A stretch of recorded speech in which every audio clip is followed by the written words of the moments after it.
Walking around St. Peter's, I often hear American tour guides saying, "Veronica's veil's not here. We should talk about the veil in Monopello." But let me tell you, these two veils are different. The veil of Monopello is what we hear about in the Gospel of John, where it says, "On the first day of the week, Mary of Magdala came to the tomb early in the morning, while it was still dark, and saw the stone removed from the tomb.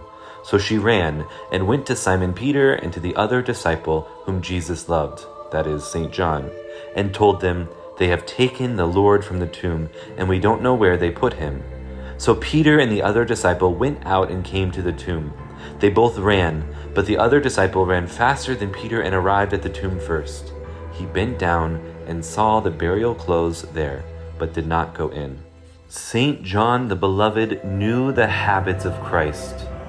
And so when he saw these burial cloths folded, he knew that Jesus had folded them. The shroud was there, but also the veil which covered the dead face of Christ. And this veil is what we find in Monopello. We know that Jesus left an image for us upon the cloth in his resurrection, with his eyes open. But what do we find with the veil of Veronica? We don't find eyes open.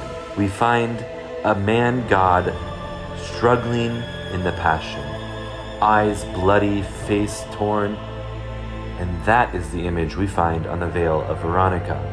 These two images come from us from completely different moments in the life of Christ. And so today, on Passion Sunday, it's the veil during the Passion, the veil with which Veronica wiped the face of Jesus. Jesus, who even in his Passion gave us an image of his face to look on, for soon he would no longer be with us. And how much he knows that we long to look upon his face. Displayed only once a year, on Passion Sunday, the local Church of Rome goes to St. Peter's Basilica to see the veil of Veronica. And today I take you with me to see this veil in the solemn rites of St. Peter's Basilica on Passion Sunday.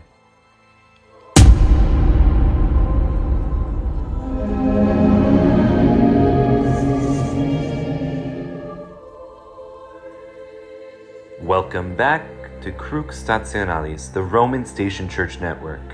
Don't forget to subscribe and like this video, and when you're done watching, share it with your family and friends. On this first Sunday of Passion Tide, the veil of Veronica is displayed in conjunction with the second Vespers of Sunday. That there was a physical image venerated as a veil of Veronica and displayed in Rome from the 14th century on is clear. But the provenance of this image is uncertain. The old Constantinian Basilica of St. Peter's was the jealous custodian of the veil of Veronica, and in the papacy of Pope John VII, whose reign was from the years 705 to 708, a chapel known as the Veronica Chapel was built during his reign. It would appear, however, that the veil of Veronica was in place by the year 1011. When a scribe was identified as keeper of the cloth. Firm records of the veil began only in the year 1199, when two pilgrims, Gerald de Bari and Gervase of Tilbury, made two accounts at different times of a visit to Rome, making direct reference to the existence of the veil of Veronica. Shortly after that, in the year 1207, the cloth became more prominent when it was publicly processed and displayed by Pope Innocent III, who also granted indulgences to anyone praying before it. This procession with a veil of Veronica before St. Peter's and the Santo Spirito Hospital became an annual event, and on one such occasion in the year 1300, Pope Boniface VIII, who had it translated to St. Peter's in 1297, was inspired to proclaim the first Jubilee in 1300. During this Jubilee, the Veronica veil was publicly displayed and became one of the Mirabilia Urbis, or wonders of the city, for the pilgrims who visited Rome. For the next 200 years, the veil retained at Old St. Peter's was regarded as the most precious of all Christian relics. There, Pedro Tarfur, a Spanish visitor, in the year 1436, noted, On the right hand is a pillar as high as a small tower, and in it is the Holy Veronica.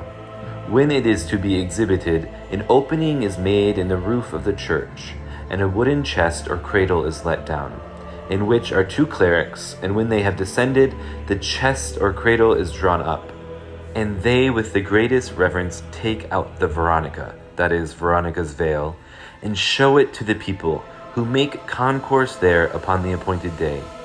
It happens often that the worshippers are in danger of their lives, so many are they, and so great is the press. And that is the account of a pilgrim visiting the Vale of Veronica.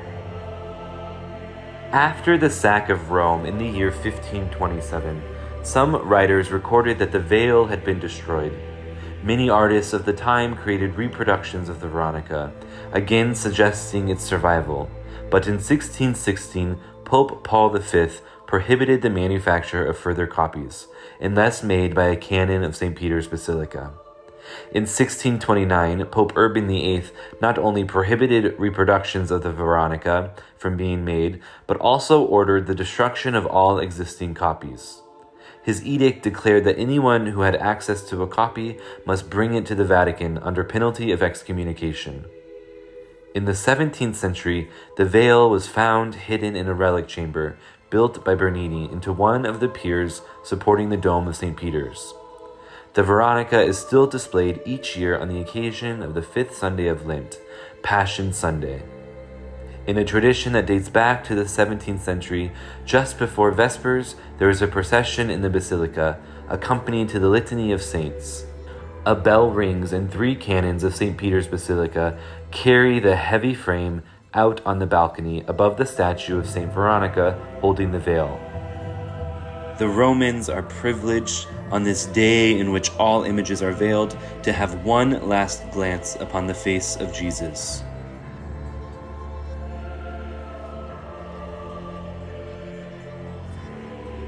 Thank you for joining us today at St. Peter's on Passion Sunday, exploring the image of the Veil of Veronica.